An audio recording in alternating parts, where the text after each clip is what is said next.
Welcome back. I already know the breakout sessions were phenomenal. And again, this morning has been outstanding already. And so we are super excited for this next conversation. To actually do the introductions, we're going to bring onto the main stage one of my good friends, Deidre DeJure. I mean, so much work around empowering Black-owned businesses in this area, and I call it an honor. This session this morning is featuring some of my absolute favorite people, and so I'm just so honored to be here, and I'm so honored that we're going to be able to share some of this information with you. So without further ado, Deidre DeJure is going to actually introduce Nicole and Andre, and then you're probably going to see one of the most profound conversations in the last 5 to 10 years. And I mean that truly. So without further ado, Deidre. Awesome. Thank you so much, Joy, and thank you for everything that you're doing to produce amazing content and bring us together to talk about some just incredibly important issues. And so hello to everybody in the virtual world. I can't see you, but I hope that you can feel a little bit of joy, a little bit of energy coming from my way. I'm going to introduce these two amazing individuals, and many of you all know them. You know the value that they add to their communities. They do it unapologetically. They are for the cause, and we stand on their shoulders.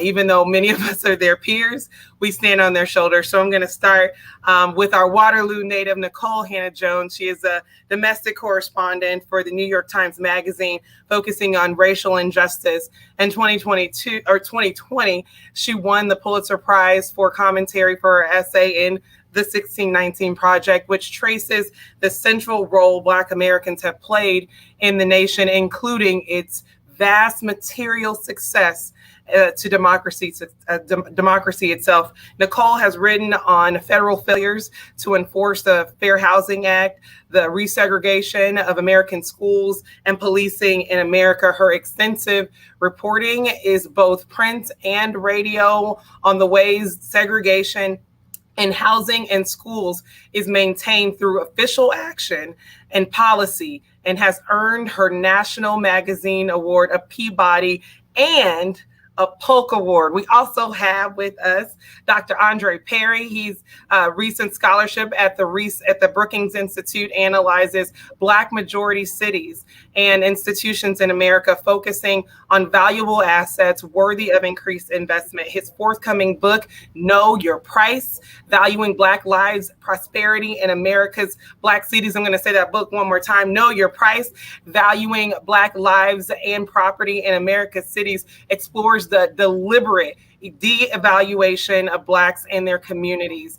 A native of Pittsburgh, Pennsylvania, Perry earned a PhD in education, policy, and leadership from the University of Maryland at College Park. So I would love to give a warm virtual welcome. And if you're there in your seats right now, give snaps to the Nicole Hannah-Jones and Dr. Andre Perry.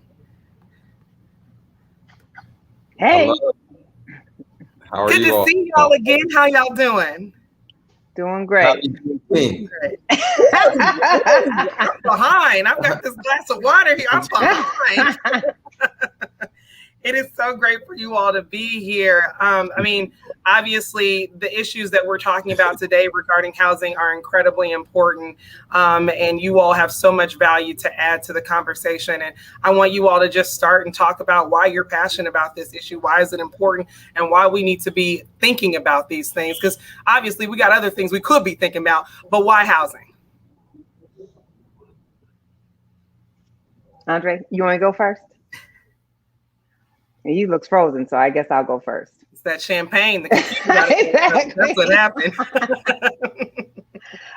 So one, thank you for hosting the conversation. It is a critical conversation to have. Of course, Black Americans have many issues that we need to be focusing on and dealing with, but housing clearly is key.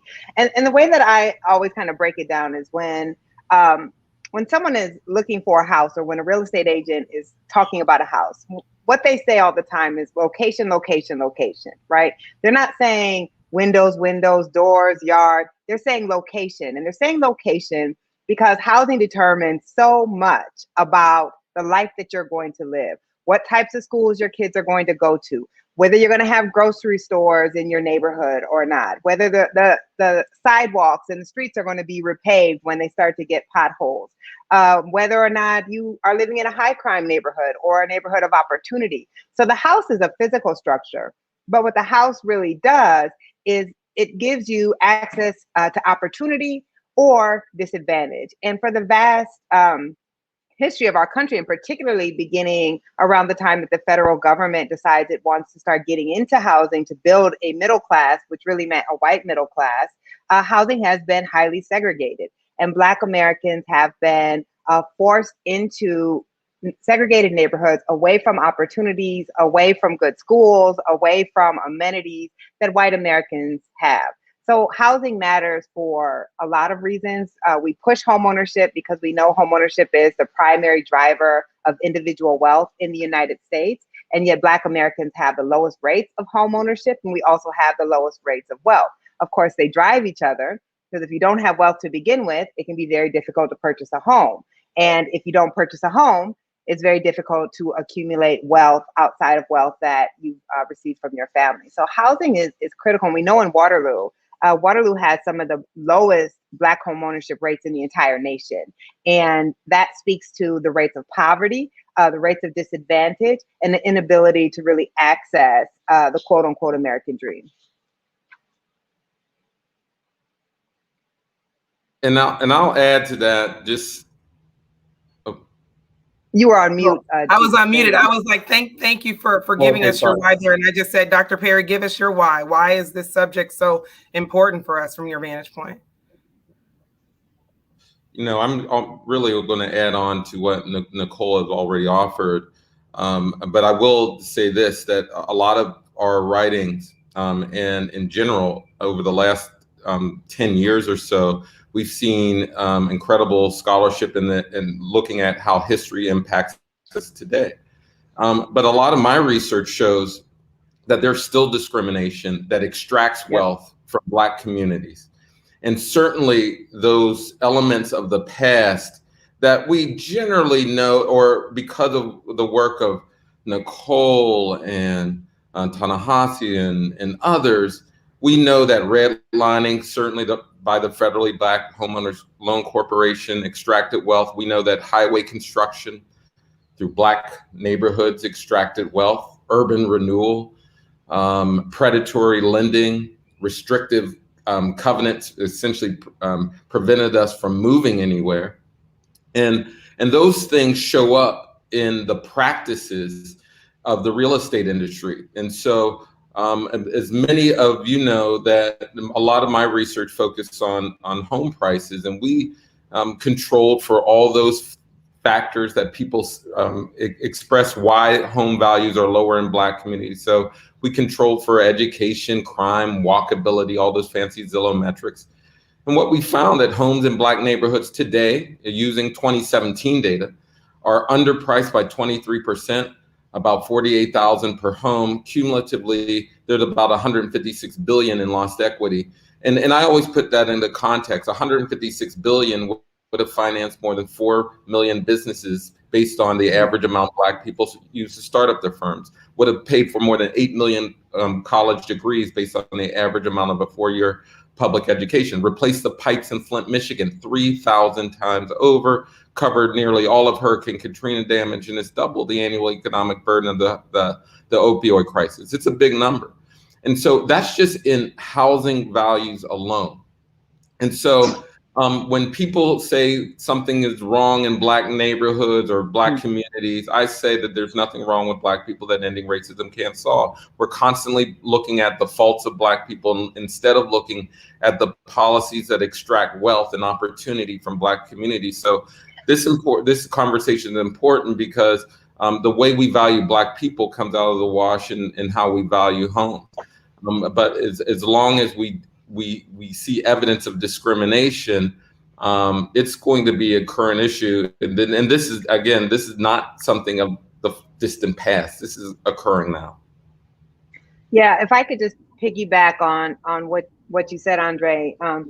what we know is that through every step of the housing system, Black Americans are facing ongoing discrimination. So yes, we have patterns of real estate that were fixed in place by the federal government, but we know that Black people aren't even shown homes in white neighborhoods at the rate that that white people are. We know that when they apply for loans, even when they have equal credit worthiness and equal income, they're paying a higher rate for loans. So that means you get less housing and that your money is going less far because you're paying a higher interest rate on the same loan that white Americans get. And then we know that that housing doesn't appreciate at the same rate, even if the housing is identical in white neighborhoods. So even if you have somehow managed to overcome every obstacle to homeownership, Black people are then systematically disadvantaged throughout the homeownership stages. So what we know is that homeownership just simply does not accrue the same advantages for Black Americans that it does for white Americans.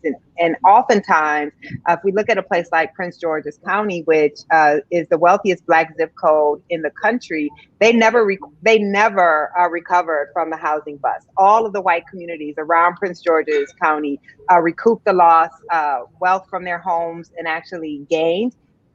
Black communities simply do not. So we have an entire housing market that is racialized, and simply passing a law in 1968 saying from here on forward, you can't discriminate. Well, one, Black people still face about 4 million incidents of housing discrimination every year, so we never enforced it. But two, we didn't reset a racialized housing market that said white neighborhoods were valued at higher rates than Black neighborhoods. So we are facing disadvantage through every aspect of the desire to engage in homeownership. And I'm going to add one more thing to all this. This one more thing. I know, but this is not just about housing either. This is about the issues that are impacted by a lack of home ownership and home values. So when you look at businesses, Black people represent roughly about 14% of the population, but only 2% of the employer businesses in the United States. Why? Because most people start their businesses using the equity in their home. And so if you don't have a home, you don't have businesses. These things are absolutely correlated. And so, for me, home ownership is important.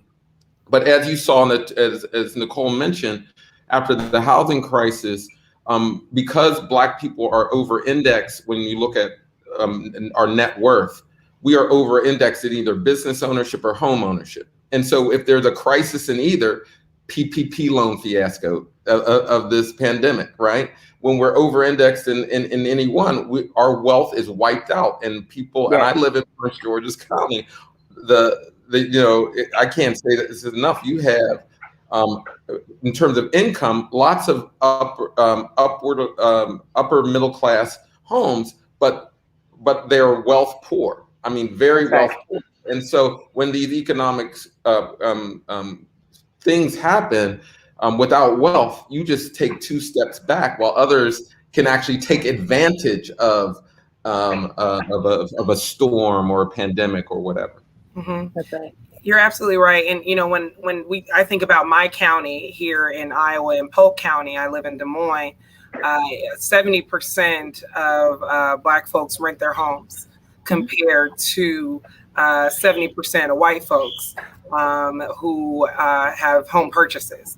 And so when we walked into this pandemic, a lot of folks were trying to figure out, okay, what's my safety net right now? Homeowners were going to get home equity lines of credit, based on the equity in their home, so they could have some liquidity just in case something happened. But only 30% of Black folks in my county had that luxury. And so when we think about this big challenge, a lot of times the question is, where do we start? But we realize that this is a layered issue. There are more than one group of people that can do their part in this. Nicole, you talked about real estate agents. We also have our financial institutions at face value, their ability to connect with our audience. More than 50% of Black folks in Iowa are unbanked and underbanked, right? They don't have those relationships with their financial institutions. Then we have, our credit system and how it analyzes our credit and how it doesn't give Black folks an opportunity to really buy because they cannot improve their credit score. So I just want to hear from you all. And there's other layers, right? There's so many other layers, assessors with our counties and things of that nature. So I just kind of want, based on your expertise and where you all have been diving in, let's talk to folks about, some of these different arenas that can do more in this space. Let's talk about where those arenas can start and where they can focus their attention so we can get the ball rolling on progress here. I'm gonna let you go first, Andre. Well, I think right off the bat, when you're talking about a federal response, before any bill is introduced, we should be measuring its potential impacts on disenfranchised groups.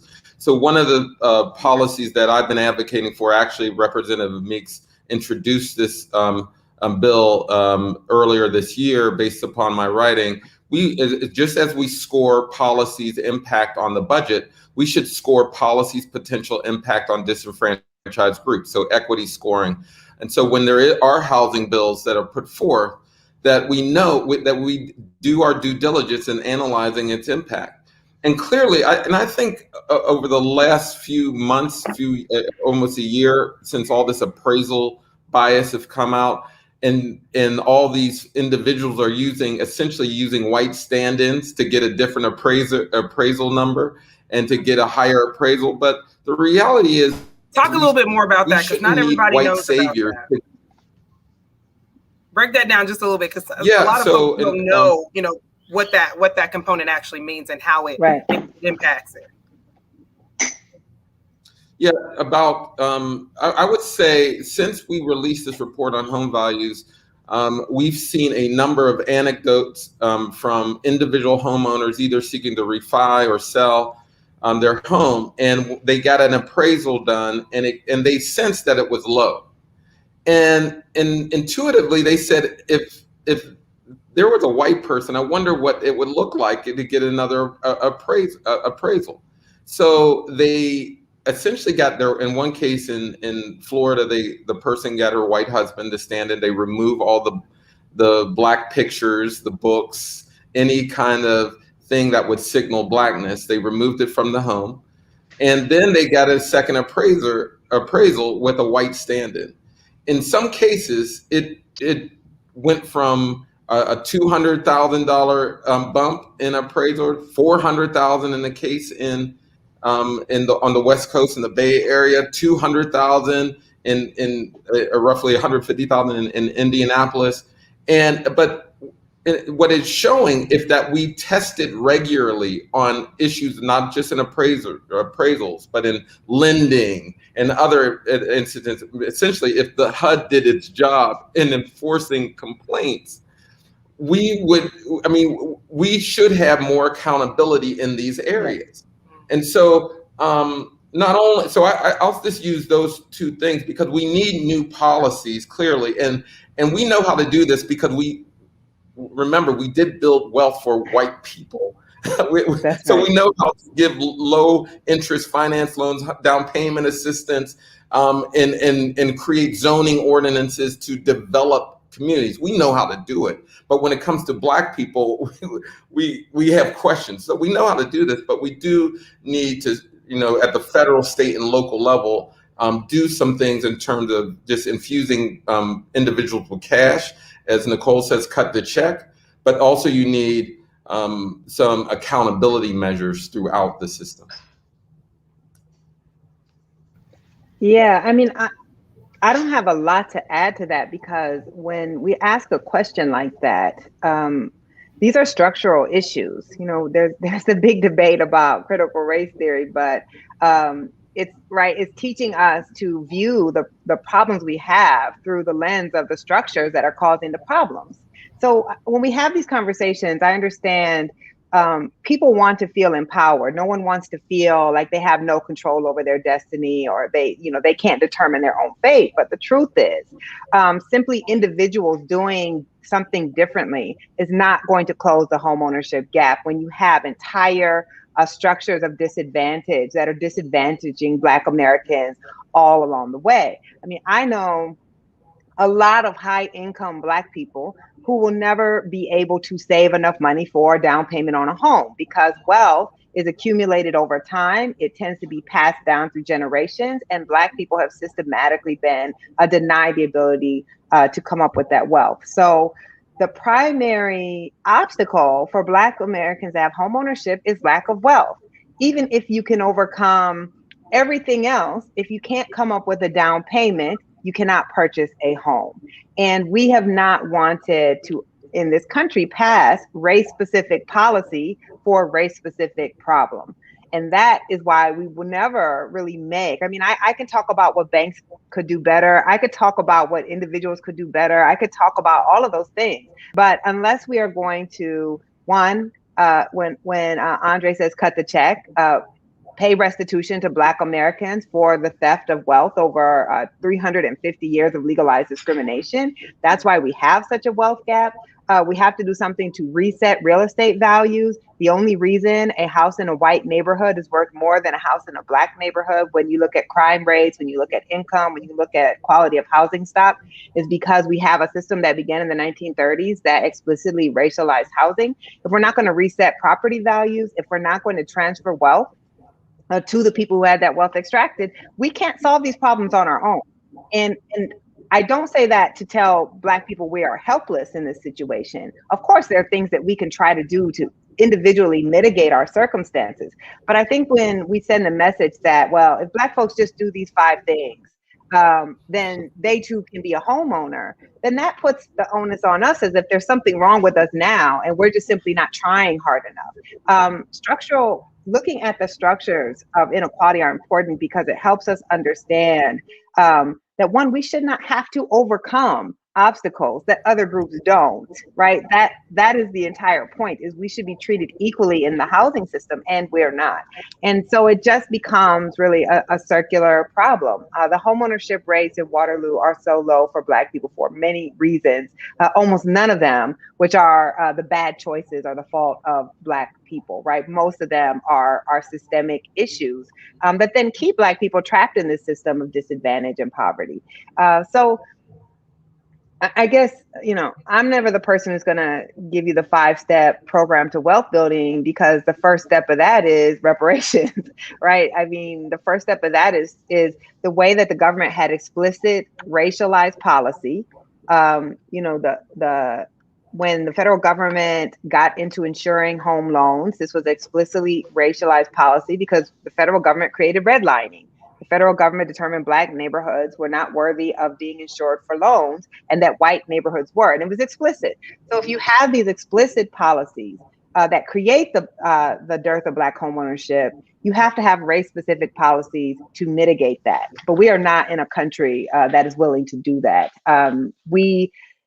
We were happy with racialized policies when they benefited a white majority. And now we are being forced into a faux colorblindness that says it is unfair to white people if we do something to help Black people who have been systematically disadvantaged through law and policy for 350 years.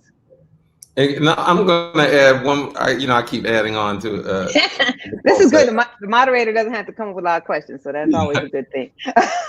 Keep going. Exactly. Well, after a few months of just being socially distanced, the business community said, you know what, you're forcing us to shut our business down. We need restitution. We need repair. Now, that was only a few months of being socially distanced, and the federal government responded mightily. And guess what? 95% of the Black businesses didn't even qualify for the initial PPP loan subsidy. So we know how to do reparations. Mm-hmm. And actually, America believes in reparations, except for when it comes to Black people. That's the only time there's a question. And I always tell folks, what does being socially distanced look like? What do you owe for being socially distanced for generations? And mm-hmm. There's damage there. And so I always laugh when people say America doesn't get reparations. No, we do. Because we bail out white suffering all the time. All the time.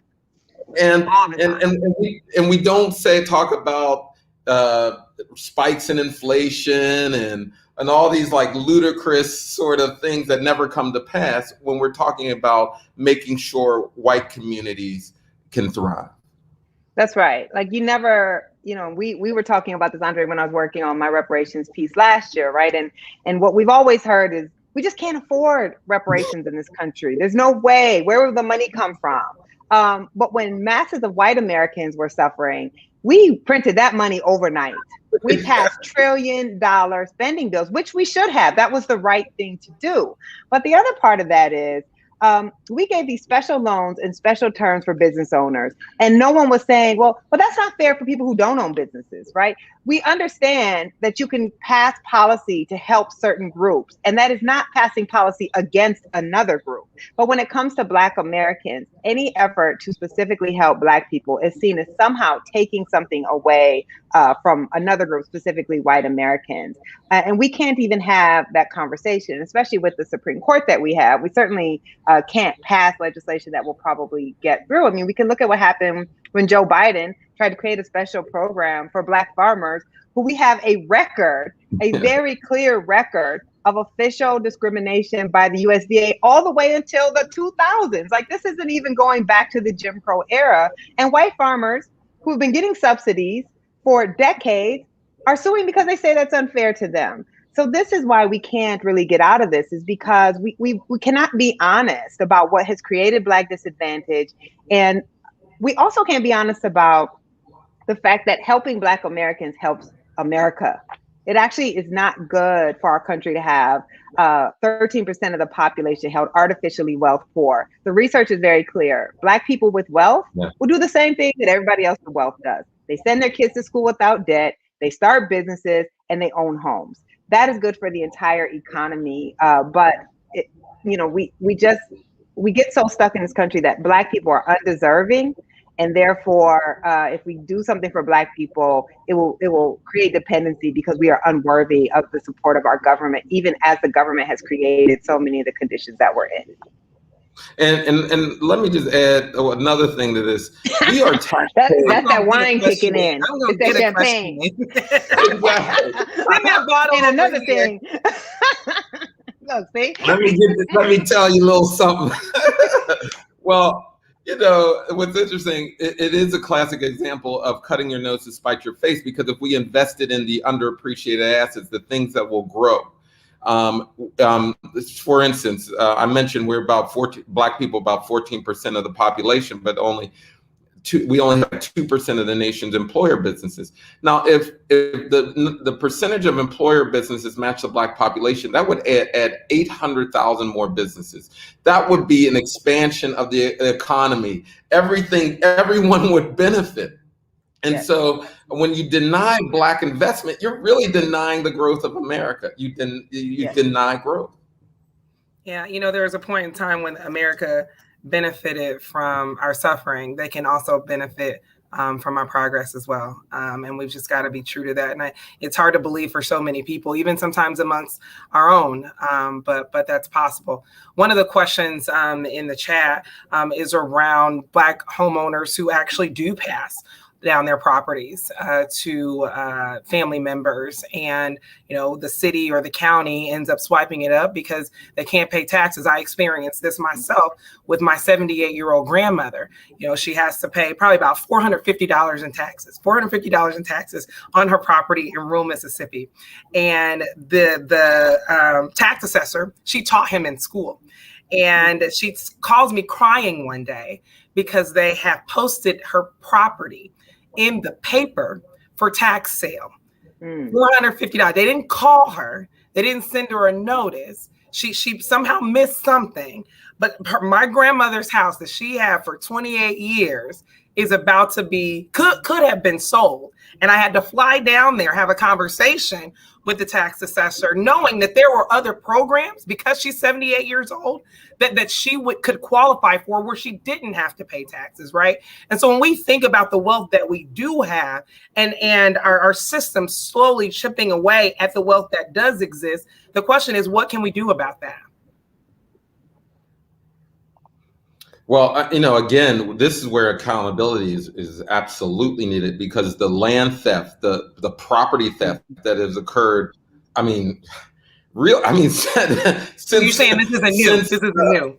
Yeah, this is not new. So the governments, as well as private industry, have commiserated for decades to identify any kind of lapse, any kind of reason to take someone's property. And in different sectors, it looks differently. Nicole can certainly, I love the piece and the podcast on farmers, and how farmers have always struggled to get certain the intergenerational of property passed on in terms of paperwork and the like.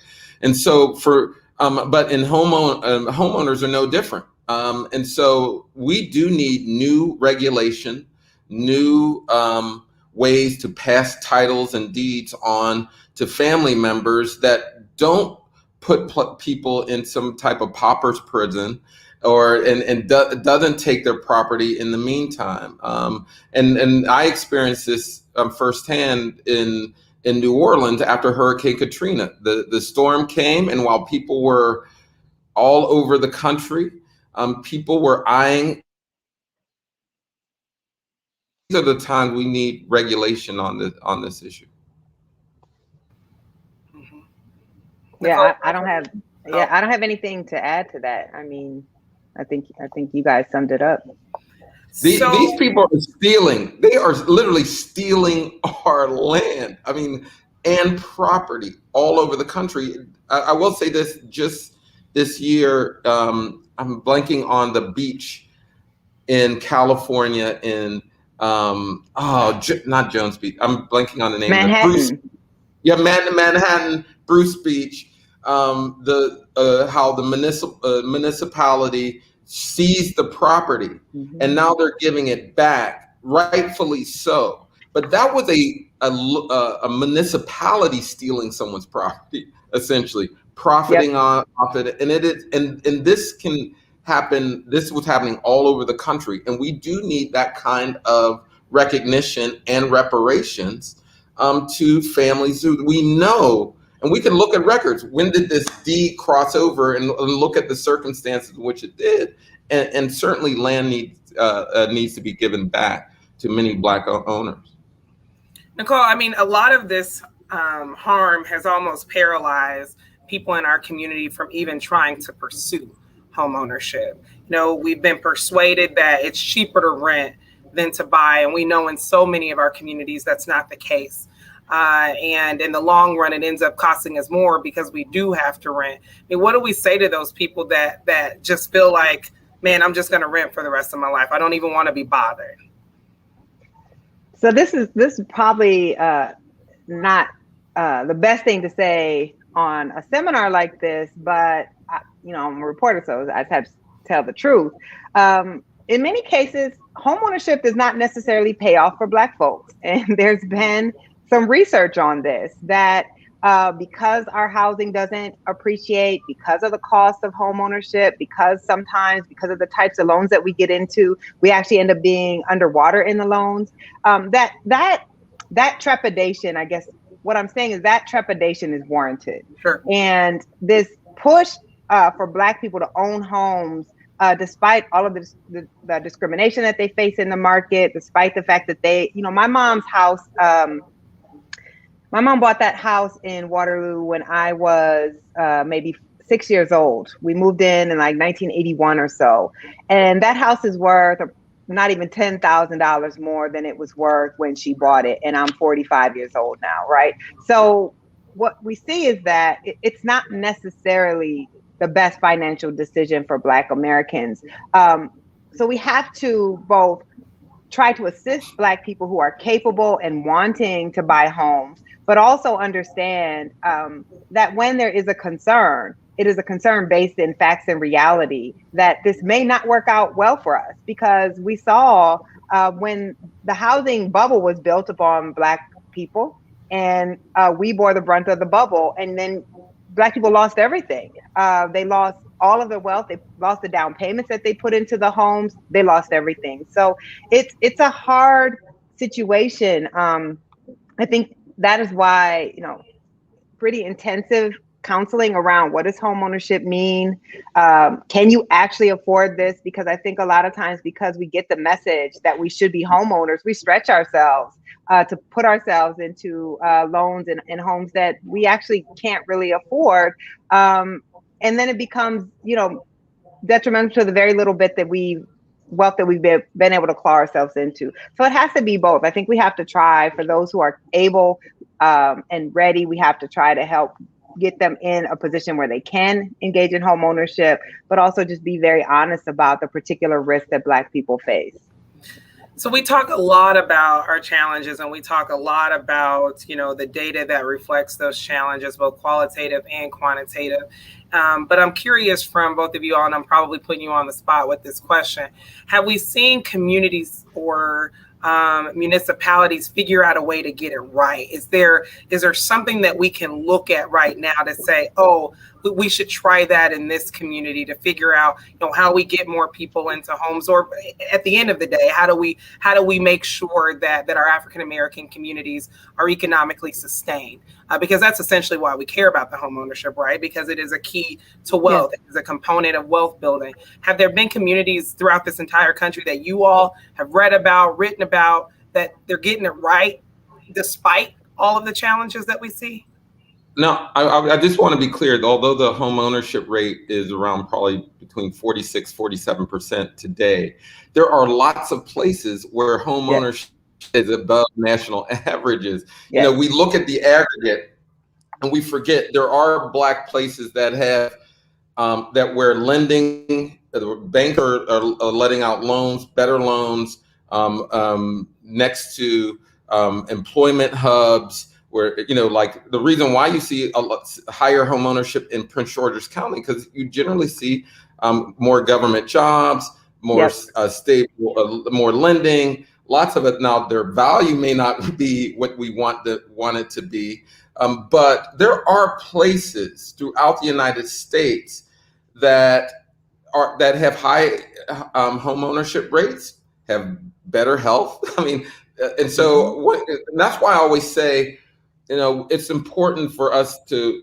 when we're talking about racial disparities, to make sure that we don't pit it in a way that in order for that, one, Black people aren't doing well anywhere, but two, it's almost like we're saying Black people have to catch up to white people in order for there to be parity. But I can't say this enough.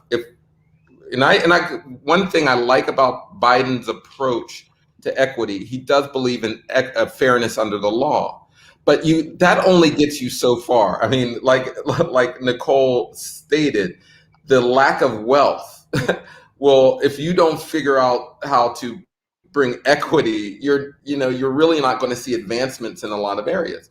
So I think the first step is to remove these drags of racism from our government systems.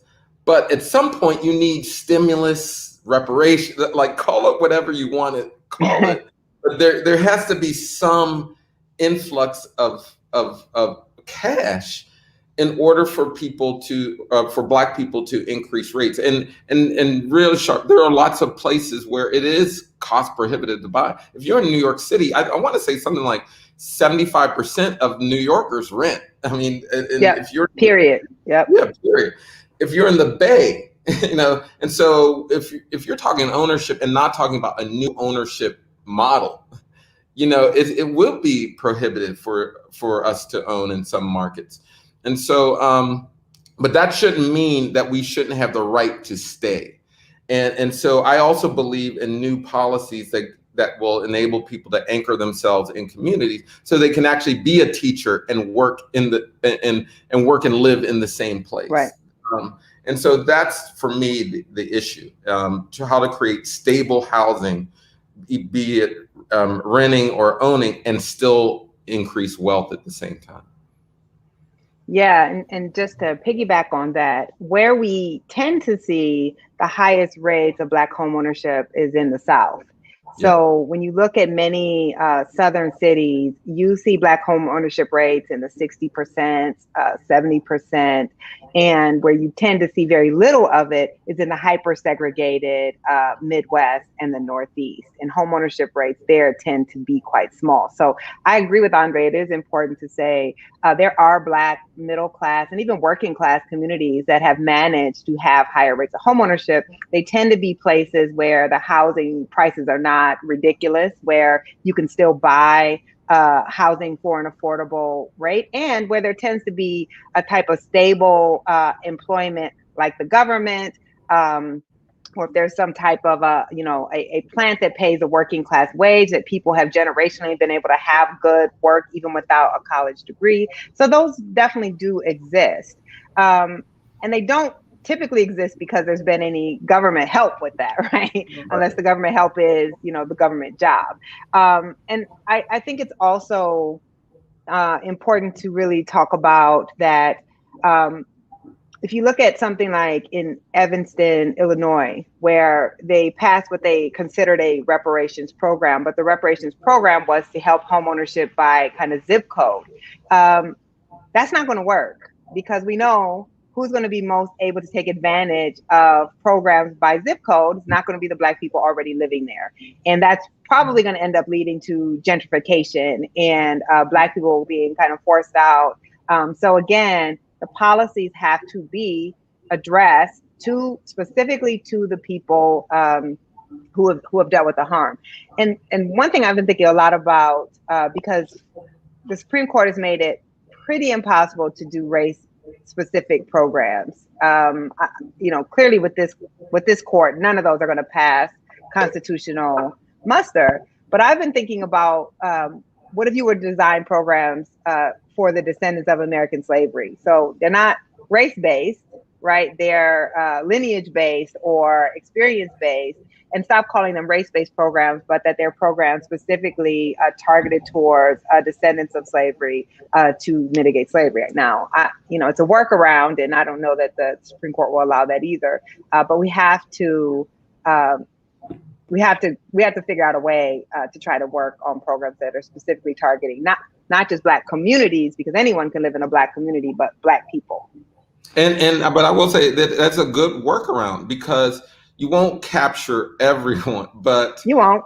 You won't, but you can catch enough where it can make a dent. Just like in redlining, people act like redlining was like centuries ago. You actually have the addresses of the people who lived in redline areas. And it's not completely a race-based issue, although they drew lines around predominantly Black neighborhoods. There were other groups living in those places. So it's when people say that reparations for redlining is a race-based policy, it is not. It was a place-based policy, overwhelmingly impacting Black Americans, but it was place-based in nature. Yeah, so I'm going to ask you all one final question and get your thoughts after that question, get your final thoughts, things that you walked in here like, I need to say this today. I'm going to make sure that you say it. Right now we have a Black woman, Marsha Fudge, as Secretary of HUD. What does that mean for housing? Do you all see some hope there that we can get more things done with her having been there? Well, I'll just say this, that one, the federal government, and this, I've always been intrigued with it. The federal government has been the bane of our existence in so many different ways. I mean, but they have to be part of the solution moving forward. But I just think that we have to look at any initiative coming out of the federal government, or not state and local as well, skeptically, to say, hey, we're going to have to force policy. They're going to have to be backed into the policies we need. And so for me, I think HUD needs to start a new era of enforcement. They also need to start a new era of increasing density, building homes in areas that we need it. Now, they have they've essentially privatized that function. Exactly. They need to go back to that. But by far and away, HUD needs to be enforcing these policies or these anti-Black policies that still are with us, these practices that are still with us, and hold people accountable. Mm-hmm. Yeah, I just think we always have to understand that a Black figurehead atop of these organizations does not change the organization. It certainly can lead to, more progressive policy versus less progressive policy, but you're not going to suddenly see, HUD being transformed by a political appointee, which is what she is. Because the problem is HUD has an inherent conflict of interest built in. HUD is both the enforcer of the Fair Housing Act and also operates the most segregated housing in America, which is public housing. It also grants communities money to develop housing in ways that pressures them to develop cheap housing, and cheap housing is often segregated housing because the cheapest place to build housing is in segregated communities. So it's really a department at odds with itself. It's not going to enforce the law against the cities it's granting money to, which it doesn't. I did a long investigation into that. It's not enforcing the law in its own housing that it operates. And as soon as Black people started becoming kind of the primary recipients of public housing, it stopped building public housing and it privatized. So I don't think we're ever going to see, because there's a Black woman over HUD, that suddenly they're going to start aggressively enforcing the Fair Housing Act. The interest against aggressive enforcement of the Fair Housing Act, the history on this is very clear. White liberals didn't want aggressive enforcement of the Fair Housing Act any more than white conservative Southerners did. And that's always been the issue, because housing is the primary driver of inequality. It is how we enforce segregation in every aspect of American life. Our schools are segregated largely because of housing. Our neighborhoods, our parks, our public facilities, housing accomplishes that. But with that said, we certainly should be pushing aggressively for these organizations. And I hope no one ever takes from what I'm saying that because these problems seem so entrenched, it doesn't alleviate us of the charge to try to fight against that entrenchment and to force these institutions that are supposed to be working for the benefit of all Americans to live up to their calling. But we should also be very clear-eyed about what are the obstacles that we're facing. Mm-hmm. Yeah, it's interesting you say that. I sit on a municipal housing services board, and a lot of our housing is seniors, people of color. And we're at a point right now where HUD is basically giving us an opportunity to potentially sell some of those properties and privatize them. And, it's a challenging situation because these facilities need to be improved. They haven't been improved since they were built. And we don't have the resources in the city necessarily to improve them to the degree that they need to be improved. And so, I didn't even think about that until you shared that, Nicole. But needless to say, right, it's not an opportunity. I mean, this is these institutions, this housing has been deprived. Mm-hmm. And I think in many ways it becomes intentional, right? Because you stop repairing, you stop keeping the facilities up, and then you say, oh, we have to privatize because we don't have the money to fix them up. Well, clearly these are publicly funded. We can come up with the funds. We can do the maintenance. And privatization in something as critical as low-income housing does not work because the motives of the market are profit. The motives of public policy and public institutions are to serve the public. And when you privatize, the motivation to serve the public, to serve these seniors goes away. And the biggest thing that they are seeking is profit. So we can't be kind of lulled into the sense that privatization means things will operate better. Where do you think they get the money from to make all these fixes and upgrades? It's from cutting services. It's from cutting programs, right? That's where it comes from. So they sell it as an opportunity, but they've created the problem. And then they give you the solution, which is actually not a solution. Stay woke out there. That's all I'm saying. Stay woke. Stay woke. So, no nap time here. No nap time. What are y'all's final thoughts so we can wrap it up for these good people that are listening today? Look, like I said, I'm celebrating Juneteenth, and because let me tell you, it's largely symbolic. Let's be clear about that. It's largely symbolic, but I do find comfort in that people like Nicole Hannah-Jones and all these historians and journalists. A big shout out to journalists, because you've had a journalist really pushing narrative change in history for quite a while, and it's bearing fruit. And so I think this is a step to changing our culture, and it's painful for a lot of people, but it is changing, and again, it's symbolic, but I think there are victories. I lift my glass up to Ta-Nehisi Coates, to Nicole Hannah-Jones, to all the historians and writers that have put in work over the last few decades, especially building off the strength of all the Carter G. Woodson and everyone else. This is, I'm one that finds some victory in these kind of symbolic actions. And so I raise my glass to you all and keep doing the good work. And it doesn't matter who gets off work for it, right?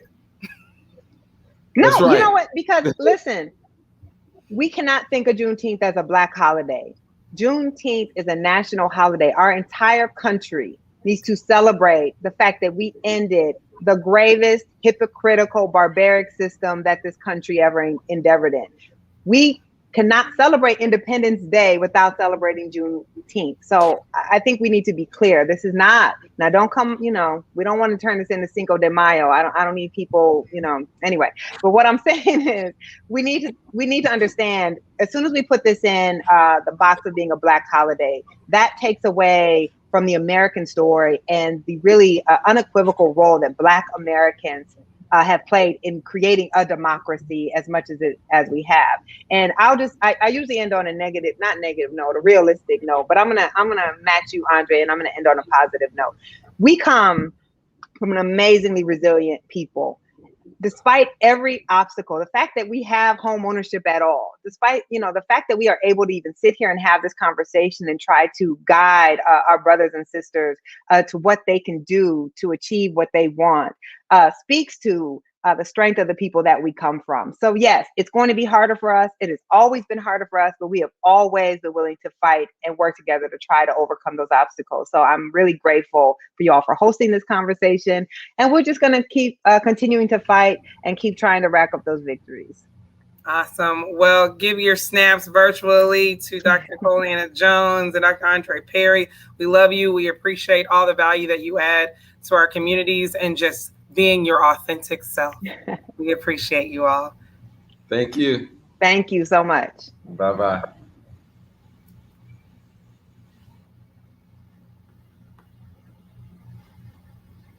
You're muted still, Joy. I was so into the conversation that my mute was on. I actually just kind of watched it as an attendee. So I just want to thank you, Deidre, from the bottom of our hearts. You were you did a phenomenal job, as well as my good friend, Nicole Hannah-Jones. She always comes through with the truth and the reality and sets a tone about this work that we're doing. And of course, Dr. Perry, he's starting to feel like an honorary Iowan because we've had him a couple of times now. We just truly appreciate his investment into the work that we're doing. So thank you guys so much. And now kind of to go along with what we just were talking about, that we know there's a lot of work and that is daunting, right? Like there's a lot ahead. We do want to take a moment today and actually acknowledge some of the individuals that have helped us in this journey, the first year of us operating. And so with further ado, I'm going to introduce another good friend and also one of our board members, Dr. Danita Gadsden.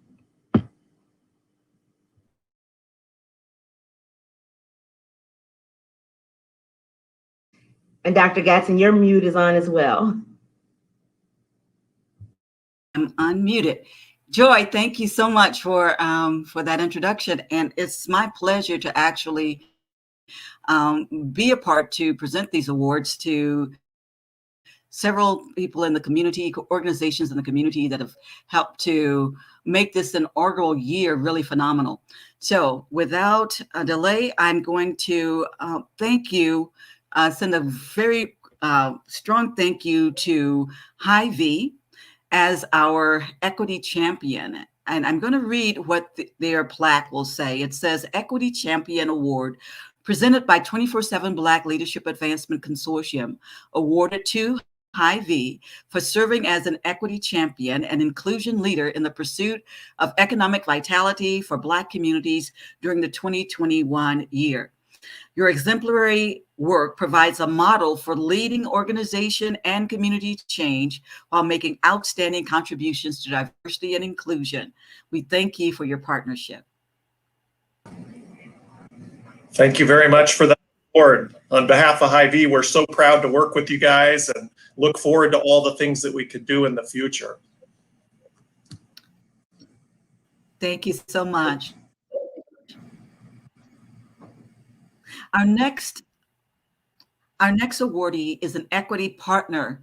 And this we are presenting to a gentleman who has done a phenomenal job of bringing seminars. So to Michael Finley, the crazy man in the pink wig, for serving as an outstanding collaborator and demonstrating a sustained commitment to improve opportunities while serving as an economic inclusion advocate for Black communities in Iowa. Your work, catalyst for change, demonstrates diversity as a strength to empower communities, generate innovation, while embodying a above and beyond disposition to positively impact inclusion, engagement, and diversity. Mike, we thank you so much for your hard work and dedication. Well, thank you. I do appreciate this honor. And I'd like to just tell a very short story that basically explains why I do what I do. As a young boy coming out of Iowa, I joined the Army, age 19. I was lost, confused, didn't know what I wanted to do. I had a drill sergeant, an old Black man from deep South Alabama, and he did his duties. He put me into shape. He made me a good soldier, but the story goes differently. He stepped beyond his duties to help me, to help a young person who needed help, who needed guidance.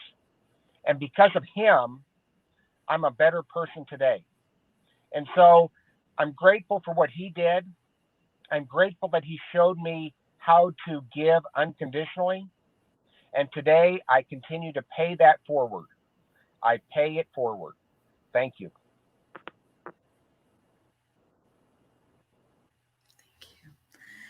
Our next awardee goes to, if it's an award for an equity champion, this is going to CUNA Mutual.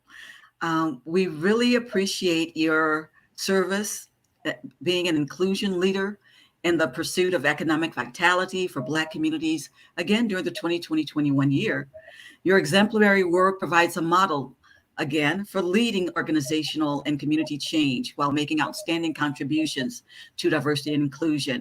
Thank you, Serena, for making sure that we are not left behind.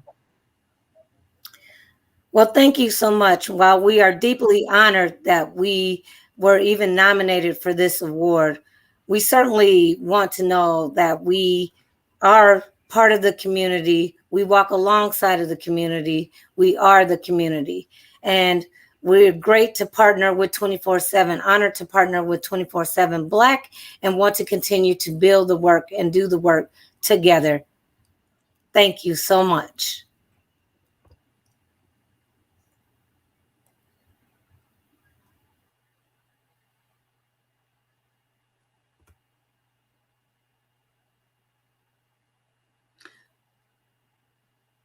Our next award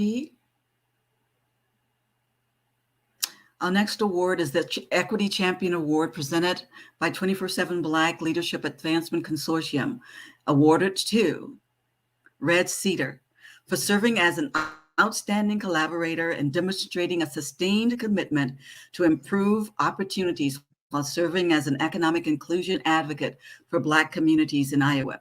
Your work is a catalyst for change and demonstrates diversity as a strength to empower communities, generate innovation, while also embodying an above and beyond disposition to positively impact inclusion, engagement, and diversity.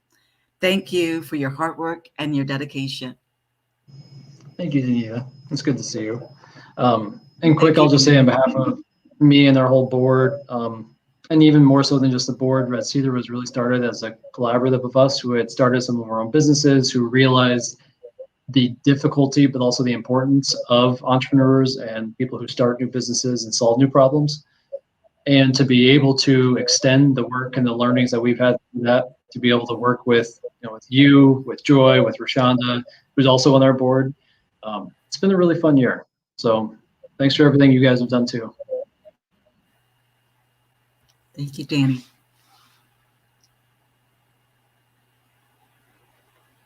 We have 2 more awards.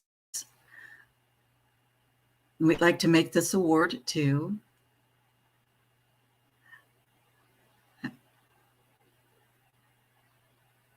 U.S. Bank,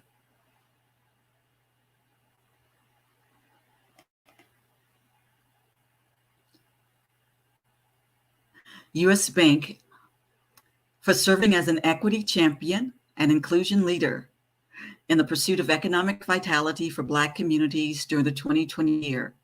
Your exemplary work provides a model for leading organization and community change while making outstanding contributions to diversity and inclusion. We want to thank you for your partnership and for your collaboration.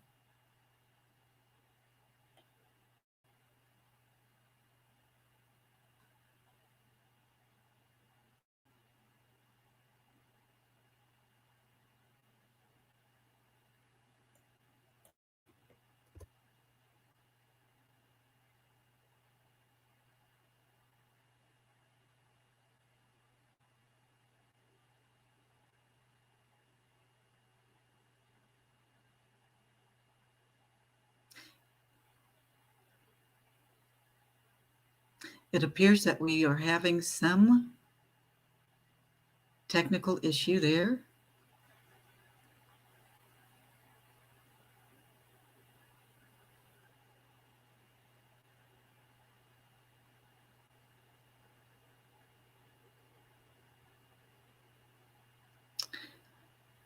Unless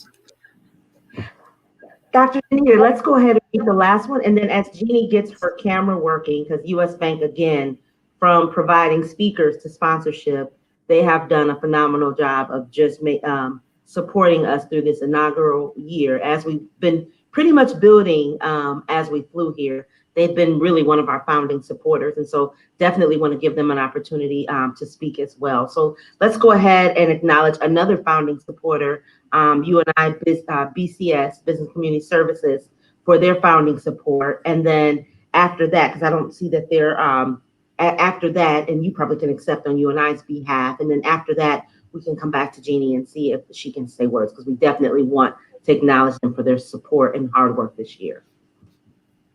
Joy, it's my pleasure to present the Equity Partner Award from the 24/7 Black Leadership Advancement Consortium to the University of Northern Iowa Business and Community Services for serving as an outstanding collaborator and demonstrating a sustained commitment to improve opportunities while serving as an economic inclusion advocate for communities in Iowa.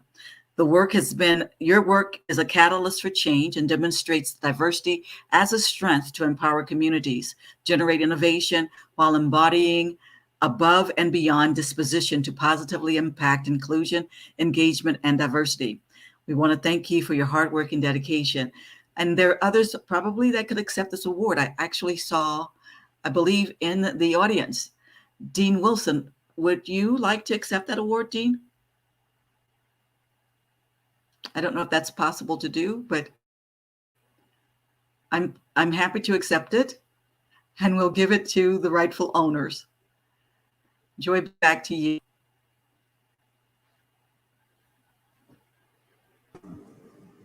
Thank you so much.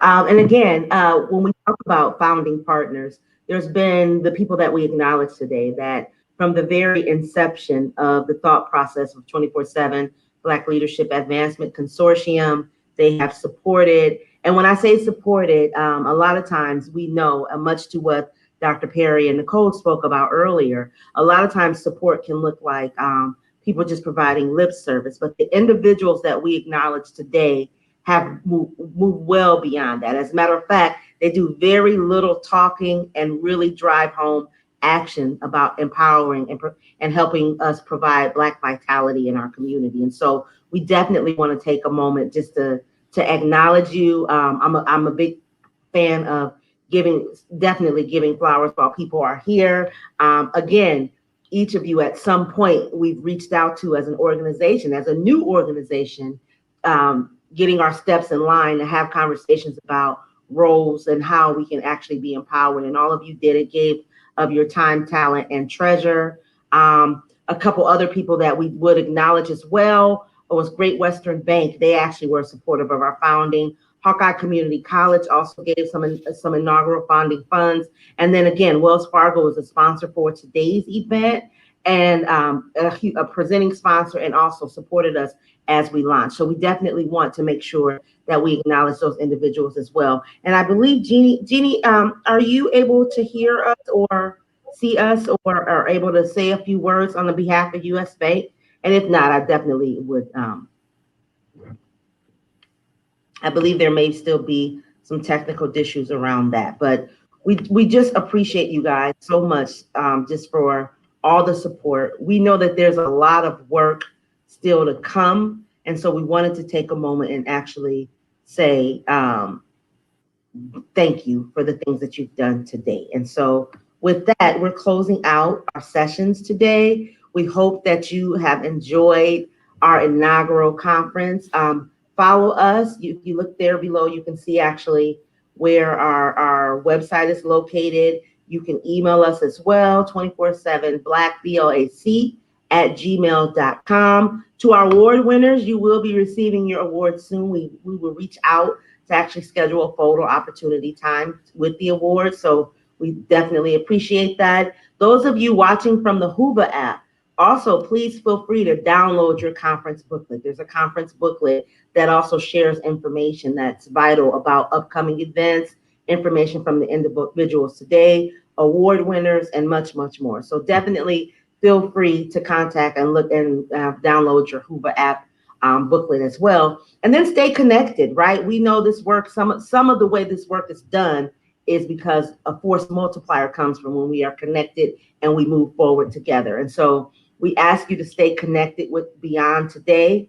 We appreciate your support of the inaugural event of ours. We know there were some technical difficulties in the beginning with technology, because technology is great when it works, right? But when it's not, you know, you have those snafus or whatever have you there. But we really, really appreciate you staying with us, you and joining us for this extremely powerful conversation. And again, we look forward to our next event. So without further ado, happy Juneteenth.